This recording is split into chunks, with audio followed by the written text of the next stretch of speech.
Hello trainees, good morning all of you. आज हमारा Copa class third है। इसमें आज हम देखेंगे आपकी स्क्रीन में दिख रहा होगा जनरेशन ऑफ कंप्यूटर, मतलब कंप्यूटर की पीढ़ियाँ। ठीक है, कंप्यूटर की पीढ़ियाँ देखेंगे। तो जैसे कि आप लोग जान रहे हो, हमारी भी पहली मानव जाति की भी पीढ़ियाँ रही हैं। उसके जो पहले वाले थे उनके सोच में, फैशन में, सभ्यता में अलग अलग थे। धीरे धीरे उनका विकास होता गया और आज हम इस युग में पहुंच चुके हैं। आगे और हमारा विकास होगा, हम और हमारी पीढ़ियां बढ़ती जाएंगी। ठीक है, उसी प्रकार कंप्यूटर की भी पीढ़ी जो पुराने से नए में अभी तक हुआ है उसके बारे में आज देखेंगे कि क्या क्या पीढ़ियों में क्या क्या कल पुर्जे यूज़ हुए और क्या क्या टेक्नोलॉजी यूज़ हुई। ठीक है, तो ये आज हमारा टॉपिक है कंप्यूटर की पीढ़ियाँ या जनरेशन ऑफ कंप्यूटर। तो बेसिकली जो है कंप्यूटर की जो पीढ़ियाँ हैं या जनरेशन ऑफ कंप्यूटर को फाइव पार्ट में डिवाइड किया गया है। ठीक है, 5 जनरेशन का माना जाता है। ठीक है, इसमें ये जो जनरेशन है, अलग अलग जनरेशन है। इसमें आपको क्या करना है, मेनली मैं इसमें नोट्स में लिख दिया हूँ। इसमें आपको जो हर जनरेशन में क्या उपयोग हुआ, उस पीढ़ी के कंप्यूटर का नाम, उस पीढ़ी में क्या उपयोग हुआ मेनली, और जो क्या और क्या देखना है आपको कि उसमें क्या क्या यूज़ होता था और क्या क्या आपका जैसे कि कोई कंप्यूटर बड़ा होता था, कोई छोटा होता था, उसकी लाभ और हानि, ये सारी चीज़ आपको इसमें याद रखना है। तो हम स्टार्ट करते हैं पहले फर्स्ट जनरेशन से। तो जो फर्स्ट जनरेशन है कंप्यूटर का, उसको कहाँ से कहाँ तक माना जाता है, 1940 से लेकर 1956 तक। ठीक है, 1940 से 1956 तक। तो इस जैसे पीढ़ी है, मैं बताया आपको कि जो फर्स्ट जनरेशन के कंप्यूटर है उसमें जो था, इस समय जो था कंप्यूटर का आकार क्या हुआ करता था, बहुत बड़ा हुआ करता था। बहुत बड़ा है इन द सेंस, जैसे आप एक कमरे में बैठे हो ना, तो आज तो कंप्यूटर देखो पाम टॉप है, लैपटॉप है, हाथ में आ जाता है, गोद में रख सकते हो, छोटा सा कंप्यूटर है। लेकिन जब फर्स्ट उस समय चालू हुआ तो कंप्यूटर को रखने के लिए क्या उपयोग किया जाता था, एक पूरे कमरे का उपयोग किया जाता था। पूरे कमरे भर में एक कंप्यूटर आता था, इतना बड़ा आकार था उसका उस समय। ठीक है, और मेन उसका जो उपयोग किया जाता था फर्स्ट जनरेशन में, वो क्या उपयोग किया जाता था, वैक्यूम ट्यूब। ठीक, तो जो वैक्यूम ट्यूब था, देखो यहाँ पर याद रखने वाली बात है कि उस जनरेशन में क्या उपयोग किया जाता था। तो वैक्यूम ट्यूब वो कैसा दिखता था, मैं दिखा रहा हूँ, ये देखिए, ये है आपका वैक्यूम ट्यूब का फोटो। ठीक है, तो मेनली उसमें वैक्यूम ट्यूब उपयोग किया जाता था। ये हुआ फर्स्ट पॉइंट याद रखने वाला। उसके बाद उस पीढ़ी के जो कंप्यूटर के नाम है मैं लिख भी दिया हूँ, और आपको ये याद होना चाहिए कि उस पीढ़ी में कौन कौन से कंप्यूटर आए। तो जनरली जो सबसे मेन कंप्यूटर है फर्स्ट जनरेशन का, उसका नाम है एनियक कंप्यूटर। उसका फुल फॉर्म होता है electronic numerical integrator and calculator.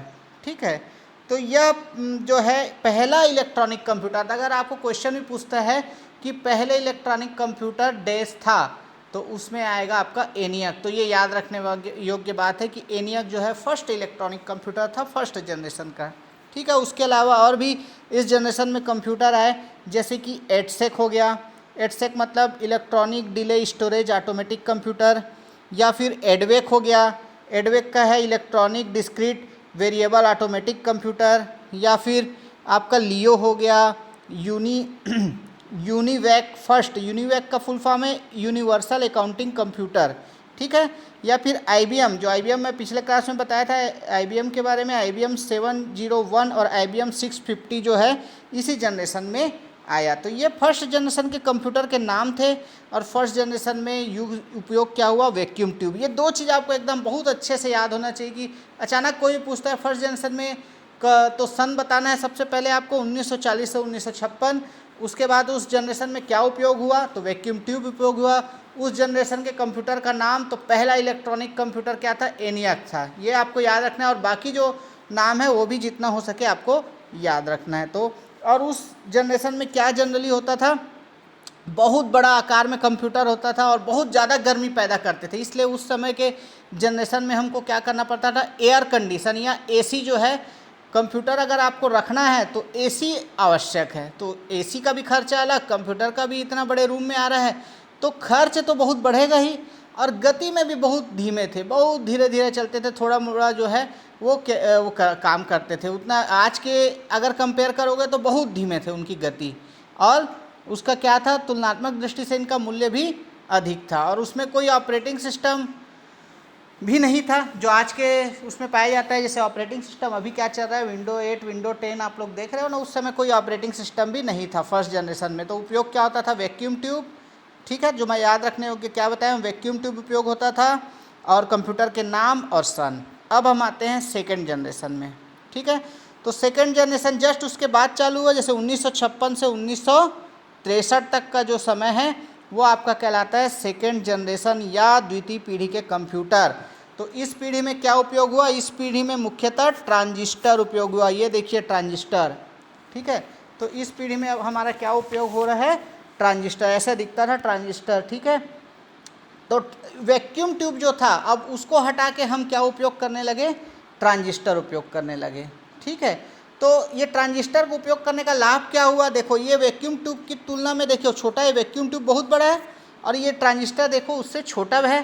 तो जैसे ही इसका उपयोग करने लगे तो कंप्यूटर का आकार जो पहले बहुत बड़ा था वो थोड़ा सा कम हो गया, ट्रांजिस्टर क्योंकि उससे छोटा है तो उसका आकार भी कम हो गया, और जो गर्मी बहुत ज़्यादा पैदा कर रहा था वो थोड़ा कम गर्मी पैदा करने लगा। लेकिन अभी भी क्या था, एसी आवश्यक ही था, एसी का यूज़ कंप्यूटर अगर आप कर रहे हो उपयोग तो आवश्यक ही था, ठीक है। तो इस जनरेशन के जो कंप्यूटर हैं वो कौन कौन से थे, इनके नाम क्या थे, IBM 1620 है ना, IBM सीरीज़ में बहुत सारे आए। तो IBM 1620, IBM 1401, UNIVAC 1108, CDC 1604, CDC 3600। तो इस पीढ़ी में आपका क्या हुआ, नया चीज़ और क्या हुआ कि इनपुट और आउटपुट के उपकरण जो थे वो सुविधाजनक हो गए थे, और इनमें क्या करते थे हम, डेटा स्टोर भी कर पा रहे थे और आउटपुट भी प्राप्त करना सरल हो गया था। तो थोड़ा एडवांस हो गया पहले से। देखो पहले तो ऑपरेटिंग सिस्टम भी नहीं था, कुछ नहीं था, वैक्यूम ट्यूब था तो बड़ा आकार था। जैसे ही ट्रांजिस्टर का उपयोग हुआ आकार भी छोटा हो गया, गर्मी भी कम पैदा करने लगा। तो एसी का उपयोग तो अनिवार्य था ही, लेकिन साथ ही साथ क्या होने लगा, इनपुट और आउटपुट के उपकरण मतलब सुविधाजनक हो गए और डेटा का आउटपुट लेना भी आसान हो गया, ठीक। तो ये था आपका सेकेंड जनरेशन। तो हर एक में आपको क्या याद रखना है, उसका सन याद रखना है, उस जनरेशन में क्या उपयोग हुआ और उसके कंप्यूटर। अब हम आते हैं थर्ड जनरेशन में या तृतीय पीढ़ी में, जो कब से कब तक था, 1964 से लेकर 1971 तक का जो समय है वो क्या कहलाता है आपका, तृतीय पीढ़ी या थर्ड जनरेशन का कंप्यूटर कहलाता है। यहाँ पर आप देखो इसके पहले ट्रांजिस्टर का उपयोग हो रहा था, अब ट्रांजिस्टर से भी छोटा जो क्या आ गया हमारे पास, एकीकृत परिपथ या इंटीग्रेटेड सर्किट, IC बोलते हैं जिसको। ये देखो कैसे दिखता है, ये ट्रांजिस्टर था, ये देखो एकीकृत परिपथ है ना, ये बड़ा करके दिखा रहे हैं ताकि आप समझ पाओ। तो इसमें क्या होता था, हम एक चिप पर सैकड़ों ट्रांजिस्टर को क्या करते थे, इंटीग्रेट या एकीकृत कर सकते थे। इससे क्या हुआ कि देखो पहले एक ही ट्रांजिस्टर उपयोग हो रहा था एक कंप्यूटर में, अब इस IC में हम सैकड़ों ट्रांजिस्टर को ले आ रहे हैं और उसको क्या कर पा रहे हैं, इंटीग्रेटेड कर पा रहे हैं। इससे हमारा फ़ायदा क्या हुआ, फ़ायदा ये हुआ कि जो कंप्यूटर का आकार था वो और छोटा हो गया, उसकी गति बढ़ गई, अधिक विश्वसनीय हो गया और उसका जो जोड़ने घटाने की शक्ति थी वो अधिक बढ़ गई, ठीक है। तो इसमें क्या किए हम, एक और इसमें अच्छा चीज़ हुआ कि भंडारित करने के लिए जो बाहरी साधन थे जैसे डिस्क टेप, इसका भी विकास हुआ इसी जनरेशन में। किसमें, थर्ड जनरेशन में, जिसमें हम क्या बोलते हैं, मल्टी प्रोग्रामिंग और मल्टी प्रोसेसिंग उपयोग में आया। मल्टी प्रोग्रामिंग मतलब एक साथ कई प्रोग्राम चलाना, और मल्टी प्रोसेसिंग मतलब कई प्रोसेसर का एक साथ चलाना। तो ये भी इस तीसरी पीढ़ी में हमारा उपयोग हुआ, जब क्या हुआ कि आपका एकीकृत परिपथ या IC आ गया, ठीक है। तो इस जनरेशन के जो कंप्यूटर है उसके नाम क्या क्या थे, IBM 360 और 370 सीरीज़ हो गया, ICL 2903, UNIVAC 9900, PDP 11/45, CDC 3000, 6000 and 7000 series और हैनीवल 6000। तो इस जनरेशन में तीसरे जनरेशन में ये सारे कंप्यूटर आए। तो देख रहे हो आपके हर जनरेशन में क्या हो रहा है, कंप्यूटर का विकास होते जा रहा है, उसका आकार कम होते जा रहा है, उसकी गति बढ़ते जा रही है, उसके काम करने की क्षमता बढ़ते जा रही है। तो यही आपको विकास देखना है, और हर जनरेशन में क्या उपयोग हुआ उसका सन और उसके कंप्यूटर का नाम, ये आपको याद होना चाहिए। एग्ज़ाम में कभी पूछेगा भी तो यही चीज़ पूछता है, ठीक है। जनरली पूछता है कि थर्ड जनरेशन में डैश उपयोग हुआ, तो आपको पता होना चाहिए कि इंटीग्रेटेड सर्किट उपयोग हुआ। दे देगा ऑप्शन में वैक्यूम ट्यूब, ट्रांजिस्टर, माइक्रोप्रोसेसर, तो आपको लगाना है क्या उपयोग हुआ, एक ही IC या इंटीग्रेटेड सर्किट। तो ये याद होना चाहिए आपको, जनरली इस टाइप के क्वेश्चन पूछते हैं। या पहला इलेक्ट्रॉनिक कंप्यूटर कौन था, तो ENIAC, ये हो गया, ठीक है। अब हम आते हैं, ये तो हुआ आपका थर्ड जनरेशन। अब हम आते हैं फोर्थ जनरेशन में। फोर्थ जनरेशन जो है वो क्या है आपका, उसका समय जैसे ही वो ख़त्म हुआ, थर्ड जनरेशन आपका कौन सा स्टार्ट हुआ, फोर्थ जनरेशन। तो फोर्थ जनरेशन में आपका क्या आता है, सन 1971 से 1980 तक का जो समय है वो आपका कहलाता है चौथी पीढ़ी का कंप्यूटर। चौथी पीढ़ी का कंप्यूटर। अब इस समय देखो, चौथी पीढ़ी में अब जैसे आए और विकास हो गया। कैसे विकास हुआ, अब यहाँ पर क्या आ गया आपका माइक्रो प्रोसेसर। ये देखो इसका डायग्राम, माइक्रो प्रोसेसर, ये है माइक्रो प्रोसेसर चिप। ठीक है, ये क्या होता था इसके बारे में थोड़ा सा मैं बता देता हूँ, है ना। इसमें एक सिलिकॉन चिप पर कंप्यूटर के सभी इंटीग्रेटेड सर्किट को लगाया जाता था, जिसे माइक्रो प्रोसेसर कहा जाता था। ठीक है, तो इसमें एक सिलिकॉन चिप है जो उस पर बहुत सारे इंटीग्रेटेड सर्किट जो थर्ड जनरेशन में थे उसको क्या करते थे, एक साथ लगाते थे, जिसे माइक्रो प्रोसेसर कहते थे। और इस जो प्रक्रिया है इसको क्या बोलते थे, very large scale integrated circuit, या VLSI, very large scale integrated circuit. मतलब क्या हुआ कि इस माइक्रो चिप पर हजारों लाखों ट्रांजिस्टर को लगा दिया जाता था। तो इसे लगाने से क्या होगा, इनका आकार बहुत छोटा हो गया, बहुत छोटा हो गया। और ये अब क्या होने लगे, जैसे पहले फर्स्ट जनरेशन में एक कमरे में आते थे, अब एक छोटे से टेबल में भी ये आने लगे। और इन्हीं को जो टेबल में कंप्यूटर रखा जाता है उनको क्या कहा जाता है, पर्सनल कंप्यूटर। क्या कहा जाता है, पर्सनल कंप्यूटर या PC। सुने हो ना, PC किसको बोलते हैं, आपके घर में जो उपयोग होता है, जो आप लोग ITI में देखे हो, जो टेबल में रखा हुआ है उसको क्या बोलते हैं, पर्सनल कंप्यूटर। और इसमें क्या उपयोग होता है, माइक्रो प्रोसेसर। ठीक है, तो अभी आप लोग जो उपयोग करते हो कंप्यूटर, ये कौन से जनरेशन में आ चुका था, चौथी पीढ़ी में आ चुका था पर्सनल कंप्यूटर। इसके अलावा क्या हुआ, इसमें ये जो पर्सनल कंप्यूटर था इसकी बहुत सारी सीरीज़ बनाई गई, है ना। और इसके जो प्रोसेसर थे उनको क्या कहा गया, पेंटियम कहा गया। इन्हें पेंटियम कहा, पेंटियम का नाम सुने होंगे। और इसको कौन बनाता है, इंटेल नामक जो कंपनी है वो इसका प्रोडक्शन करता है। किसका, पेंटियम का। पेंटियम का सुने हो ना, पेंटियम 1, पेंटियम की जो सीरीज़ आती, पेंटियम 2, पेंटियम 3, पेंटियम 4, है ना, इस तरीके की। अब तो जो आ रहा है प्रोसेसर वो आता है dual core, core two dual, है ना, ये सब आता है। लेकिन पहले जो है पेंटियम सीरीज़ चल रही थी, P1, P2, P3 ये सब बोलते थे, है ना, P4। तो ये सब कौन सी पीढ़ी में आ गया था, चौथी पीढ़ी में आ गया था। और माइक्रो कंप्यूटर बनाने वाली जो कंपनियां थी वो बहुत बड़ी संख्या में थी। जैसे वो क्या क्या बनाती थी, PC बनाती थी, PC80 बनाती थी, पेंटियम बनाती थी। और वो कंपनियों का नाम क्या था, तो IBM कंपनी आप लोग सुने हो। और अभी आप देख रहे हो बहुत सारी कंपनी है, SCL कंपनी है, विप्रो कंपनी है, जेनिथ कंपनी है। ये सारी सब कंपनियां क्या करती है, कंप्यूटर बनाती है, साथ ही साथ उसके प्रोसेसर भी बनाती है। तो बहुत सारी ऐसी कंपनियां चौथी पीढ़ी में आने लगी जो इस तरीके के माइक्रो प्रोसेसर का यूज़ करके कंप्यूटर बनाने लगी, जो क्या थे, बहुत फास्ट थे, बहुत अच्छी क्षमता वाले थे, बहुत कारगर थे, बहुत जल्दी जल्दी कार्य करते थे। और गणनाओं के अतिरिक्त भी बहुत सारे कार्य करने में सक्षम थे। ठीक है, तो ये था आपका चौथी पीढ़ी या फोर्थ जनरेशन। अब लास्ट है आपका फिफ्थ जनरेशन। ठीक है, फिफ्थ जनरेशन जो है इसका समय कब से है, तो 1980 से अब तक का जो समय चल रहा है उसी को हम मानते हैं कि ये अभी भी जो हमारा चल रहा है वो कौन सा जनरेशन है, फिफ्थ जनरेशन कर रहे हैं। तो अब इसमें हमको क्या आवश्यकता पड़ी, आर्टिफिशियल इंटेलिजेंस। आर्टिफिशियल इंटेलिजेंस का हिंदी मतलब क्या होगा, आर्टिफिशियल मतलब कृत्रिम, और इंटेलिजेंस मतलब ज्ञान, मतलब कृत्रिम ज्ञान।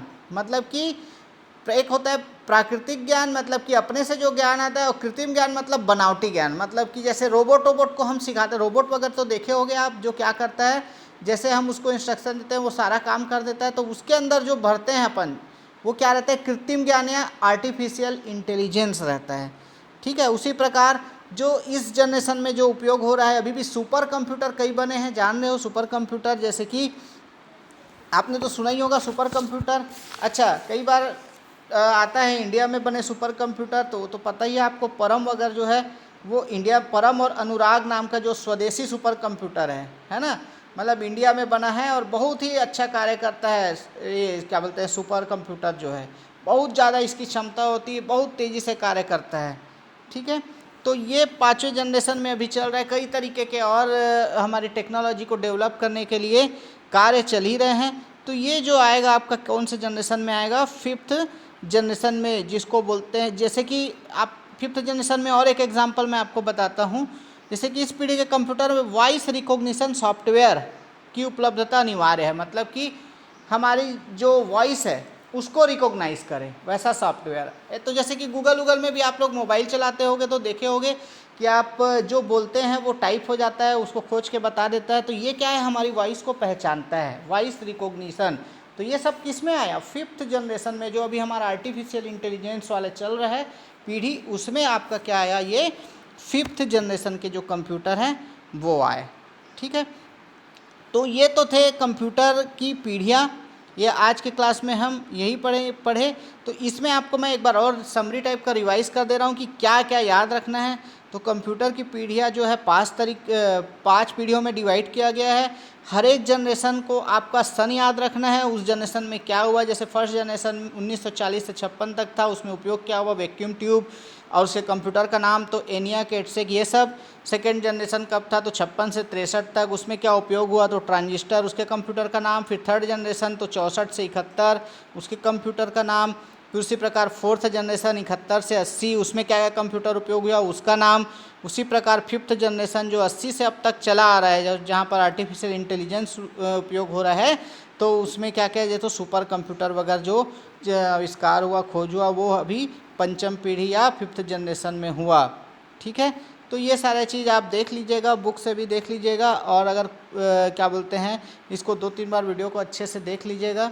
ठीक है, हम आगे जो नेक्स्ट क्लास है उसमें हम देखेंगे कि कंप्यूटर के प्रकार, है ना, कंप्यूटर के प्रकार क्या होते हैं, टाइप्स ऑफ कंप्यूटर क्या होते हैं, अलग अलग होते हैं, आकार क्षमता के आधार पर, उद्देश्य के आधार पर, और डिज़ाइन के आधार पर, अलग अलग के आधार पर क्या क्या टाइप्स में कंप्यूटर को डिवाइड किया गया है, ये हम नेक्स्ट क्लास में देखेंगे। ठीक है, आई होप आप लोग को समझ में आया हो। Thank you very much.